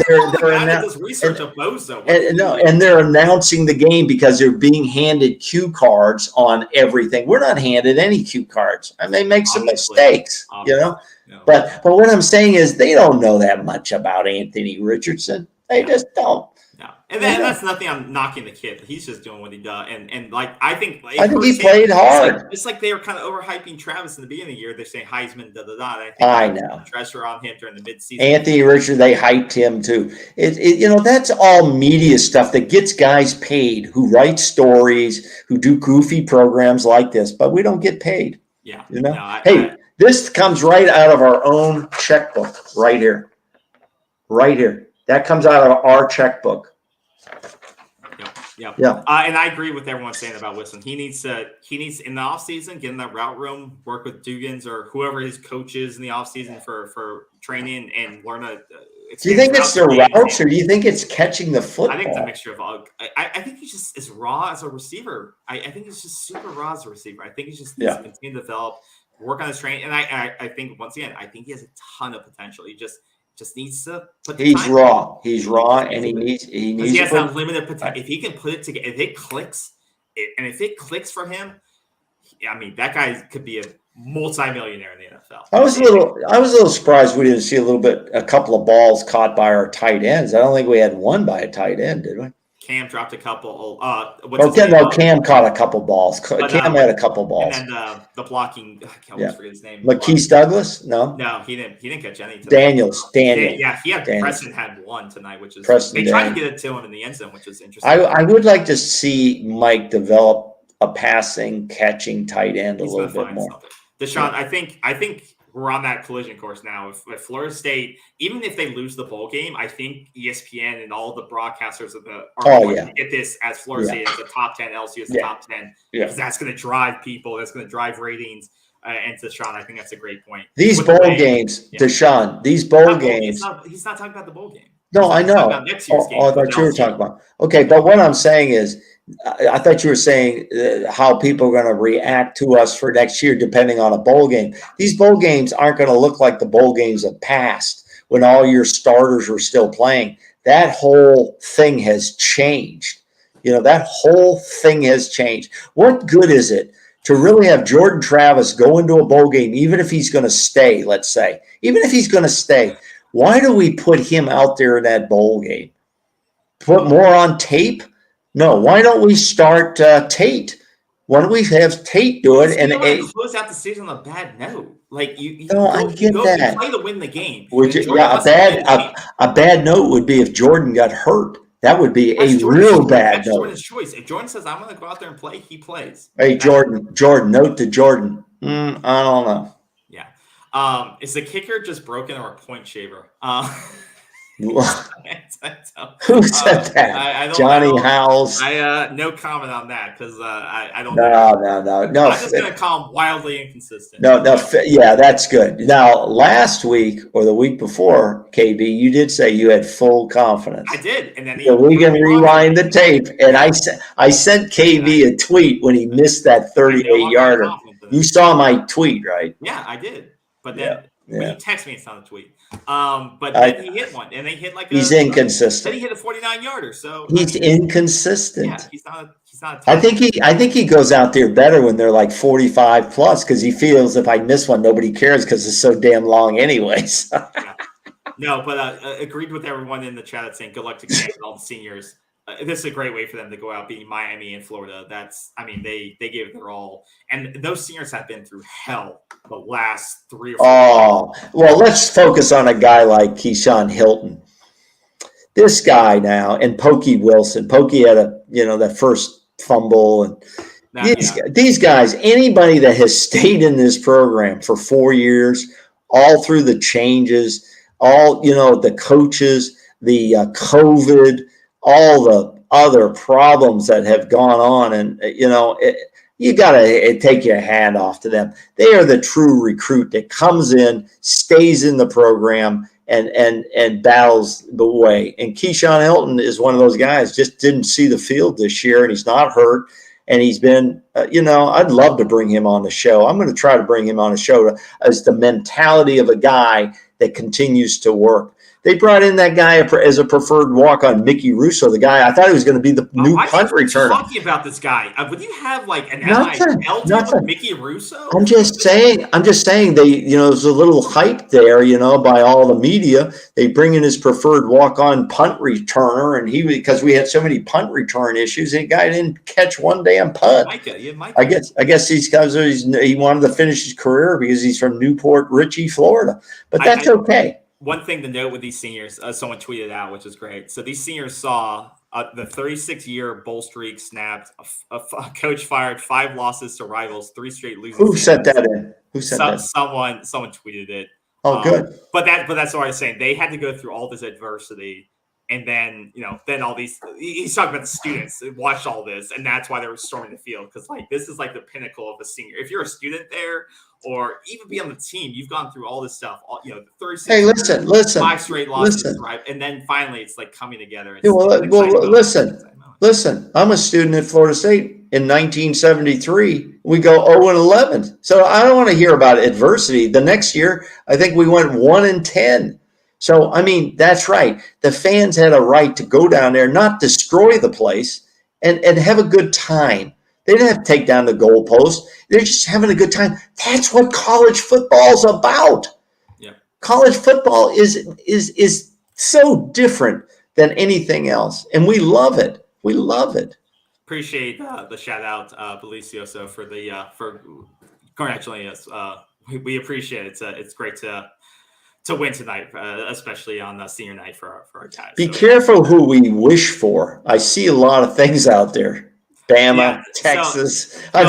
Be careful what we wish for here now. So, Ryan, that's a good question. Alabama. We're going to cover this on our next show Thursday. If we're not already assigned something, we don't make these bowl assignments probably after the championship games are done. I mean, I don't know. I'd rather play Texas if those. I'd rather play Alabama because half their guys won't play in the game. Actually, I want going to the NFL. Actually, Texas would probably run the ball down our throat like Florida just did, so it'd be an interesting matchup. I think Texas is more likely, like people are saying. But it'll be interesting. I would, some people are saying Purdue, Texas, South Carolina, Kentucky are projected. I don't want to play Purdue. That's just going to be boring. I'm split. Do I want to play a team we can beat, or do I want to play the team that's like high level, like a Texas, like a Bama? That could be, it could be a loss. I want to play a brand. It's going to be stressful to play a brand, but it's good. Play who? A brand name versus a brand. Purdue. I don't want to play Purdue. That's just going to be boring, and it's going to be stupid. I'd rather play a Texas or a Bama and go against the best. And that's why you play in these games, Bruce, because you want your players playing against the best. And that gets them better for next season. That's why you don't sit out these games. So if they're coming back next year, put them out on the field. They want to play, they play, and they play against the best. And that's why they're practicing for 4 additional weeks, because they're trying to get better. That's why you do. That's why you don't play your backup. Well, that's the whole thing about these bowl games, though, is about getting better and developing players that you expect to play a lot next year. Okay, we could go into a bowl game and Cooper and Lovett may say, "Nah, I'm going to the pros." Good, then go. So, I'm just saying. No, but what I'm saying is, then you're playing all the young guys. It's a different looking team. Okay, we need to develop Tate Rodemaker and AJ Duffy. No, Tate will never be the starting quarterback at Florida State. I swear to God. Well, listen, I swear. I'm just saying. We ain't got nobody else. We ain't got nobody else. Jordan, and it's going to be Duffy. Well, I'm just saying, if Jordan. I'm just saying. I sweated out the whole season that Jordan wasn't going to be here much of the season because he'd get injured, and I'm glad he learned to slide and get out of bounds. Congratulations. We needed that. But, I think everybody thinks the bowl game is going to be the same as what you saw tonight. It's not going to be that way. Some of these players aren't going to be on the team. I don't think we know that. But Ryan, I wouldn't want to play Texas because if Bijan is playing that game, it could get nasty. So I'd rather maybe not face that Texas running offense. But we'll see how it settles out. It's always fun to see. Well, which game? What bowl does everybody think we're going to be in? Is it going to be in Florida? Somewhere? It depends if Clemson goes to is in the top 4 somehow, that shakes out and they get into the top 4 of the playoffs, we could go to the Orange Bowl, right? Clemson does not deserve to be in the playoffs. They're not that good. I'm just saying what could happen. I don't want to talk about Clemson tonight. That's not what I want to do with my time. I'm just saying what could happen to us if it happens. So we'll see what it is. But yeah, we'll talk about it next week. We'll see how it settles out. We'll see what we're projected for. We'll talk about that on Wednesday's show. But if you guys have a favorite, I personally want to be in San Diego so I can fly out there. I don't want to be in New York or some cold area and some crap like that. Duke Mayo Bowl. How about that? Duke Mayo mayonnaise is actually pretty good. I bought some of that one time. It's good. Sounds like. I don't even know where that is. Is that in Orlando? I have no clue where the hell that game is. It's in Charlotte. No, I don't want to go there, Barry. I'm not going to Charlotte in the middle of December. No, that sucks. It could rain. It's cold. I'm not going to Charlotte in December. No, not going to happen. Not going to happen. Holiday Bowl. I'd rather just the Gator Bowl. How about Orlando or Jacksonville or Miami? I hate Miami. See, I'm with Deshaun. He sees a lot of stars playing to get to 10 wins. And some of the team needs. So Bruce is discounting that all these players are going to start sitting out for Florida State, and I think you're going to be surprised. I think you're going to be surprised. Okay, the bowl game is not that meaningful unless you're in the playoffs. Okay, so the fans should understand this, that you don't want a Jordan Travis going in there and blowing out a knee. Your season in 2023 then has an urgency to go get a quarterback. But I think it's still good. It's still, and that's no disrespect to Tate and but if you're AJ. playing a good team, I think it's good. But you could have said this game doesn't mean anything. Like, you're not going to the playoffs. I don't agree with Deshaun. I don't agree with Deshaun. Put him back up again. Put Deshaun back up. It's huge for FSU to get 10 wins. I see the starters playing 10 wins. Some of this team needs. It doesn't mean anything, Deshaun. 10 wins. The season is over as far as I'm concerned. It could personally to the players. We are now see this team. Okay, but we are now building to make a run in 2023. That's really what this is about, and because the bowl game will be a developmental game because you're not going to see. I'm just saying. Now they'll play the game to win. They'll play the game to win. You always play the game. You're going to play guys to win the game, but. I'm just saying, some of these guys may say, I don't want to play in a game, even if they are coming back. That's the only thing I'm simple with. If a guy says, I don't want to play because I'm going to draft, great, that's fine. But everyone else, if they're staying, they're playing, in my eyes. Stay, they play. Now, some of the starters may play, even if they're going on to the NFL draft, because they want to put more on tape.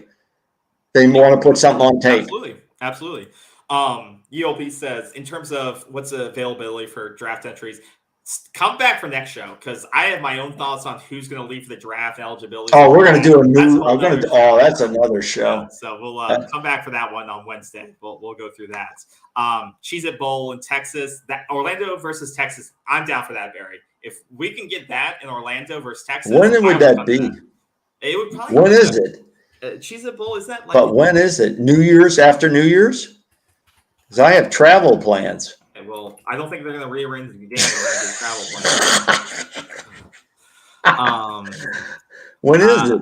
I don't know. I don't know when the game. Well, listen. Let's face it. It's December 29th. December 29th. Let's face what bowl games do. They bring in the teams that will bring the most fans. Which teams? Which travel?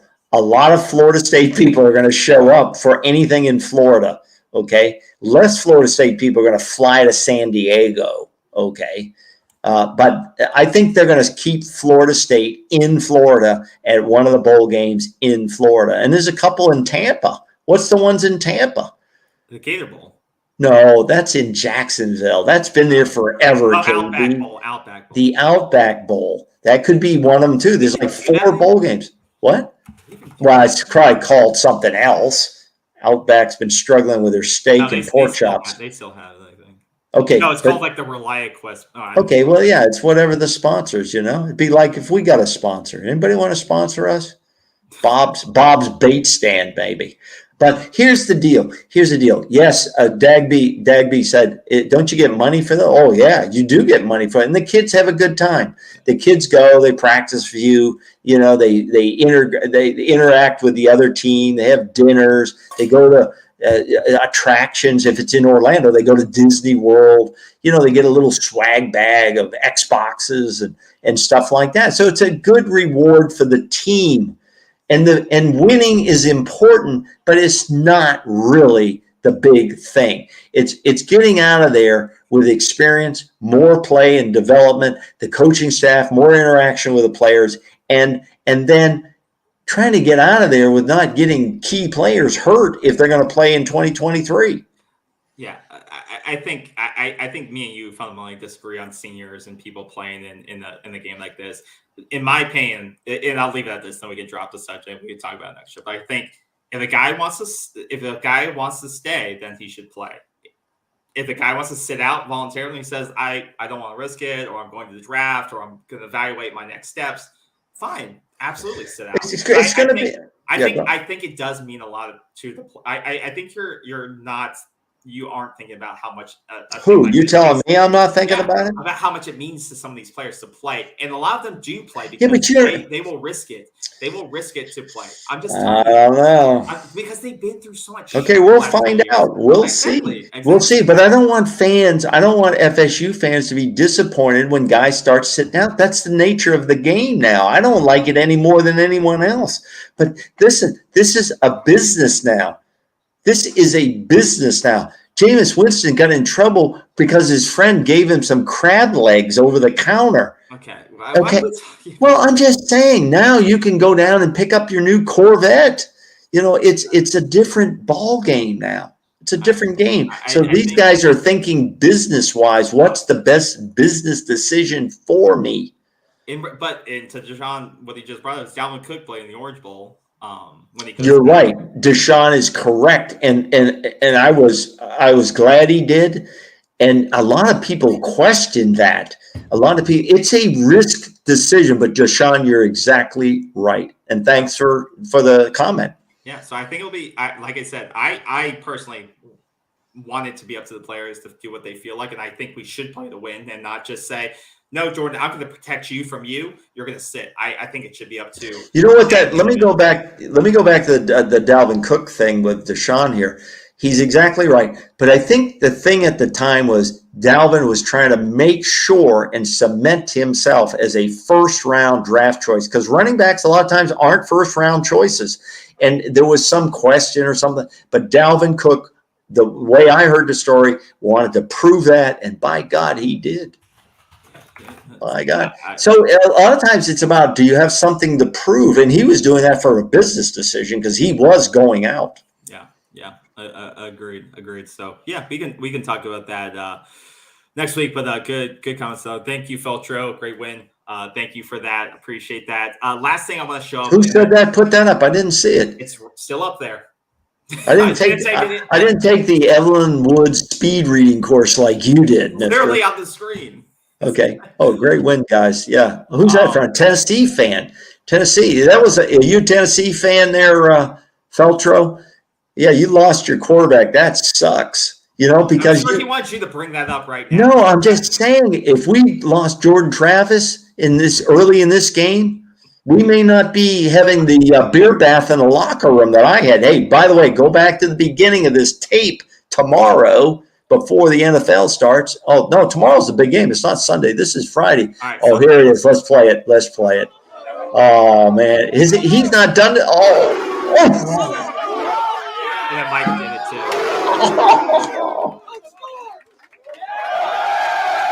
Storms did it too.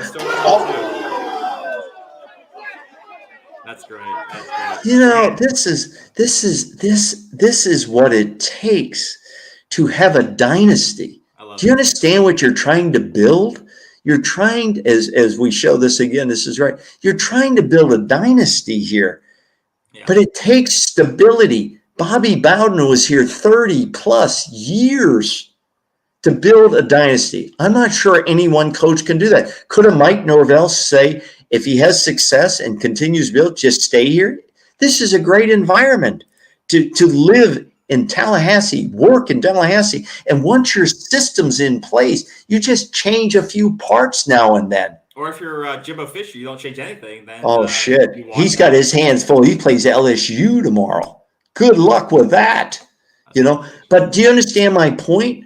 Yeah. That's the point. So we're not putting everything on the line for a bowl game. Okay. But I understand the importance of the game. I understand how important it would be to win. I'm not an idiot.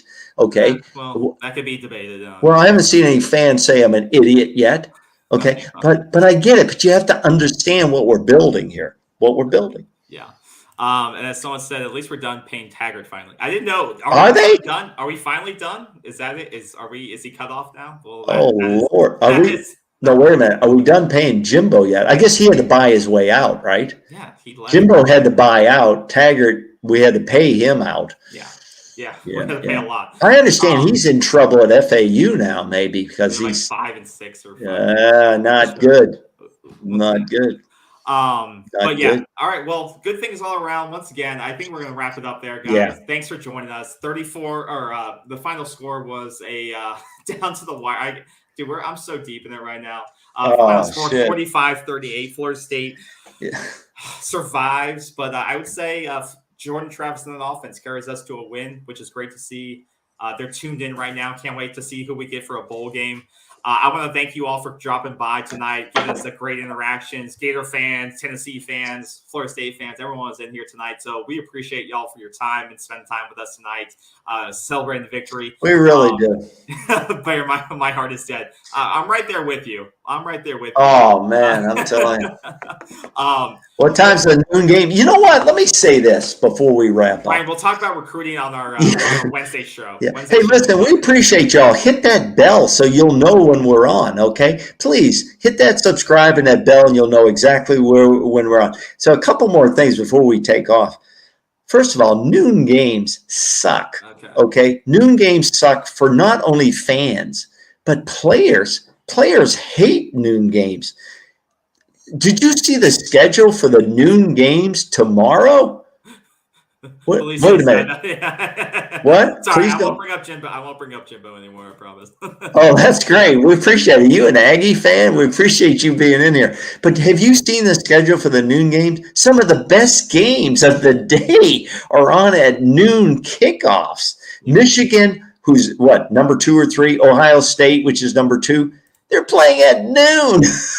But the best part is we get to watch them tomorrow. That's the best part. Our game's done. We won. We get to. Oh man, we're gonna have a fantastic weekend. Hey, right, thanks, guys, before you go, please, if you don't mind, like the video, subscribe if you haven't. We appreciate you. Join us next week on and Wednesday. We'll tell you who's getting the money. We're gonna look at who's gonna get the charity money, what bowl we're gonna go to potentially. We hope to have one of the reps on. And we'll a ton of stuff to go through next week and a recap of this game. So thank you again, guys, for being a great. Hey, this is sticky. You know, beer is actually kind of sticky. Barry, I'm with you. I may not be up at noon based on what hour we're going through right now. So we'll find out. Hey, make sure you want to see the locker room, man. If you've never been inside the locker room, I was there, man. Check it out. Michigan noon game. That's the thing. So thank you guys again. Thanks for your time. It's only Saturday. We're at Saturday. I love it. I love it. Enjoy the weekend with the win, guys. Have a great, safe weekend. Enjoy yourself. Hope you had a great Thanksgiving as well. Take care. Like the video. Subscribe. We love you guys. Take care. We'll see you on Wednesday at 8:30. Take care, y'all. Bye. Bye-bye, guys.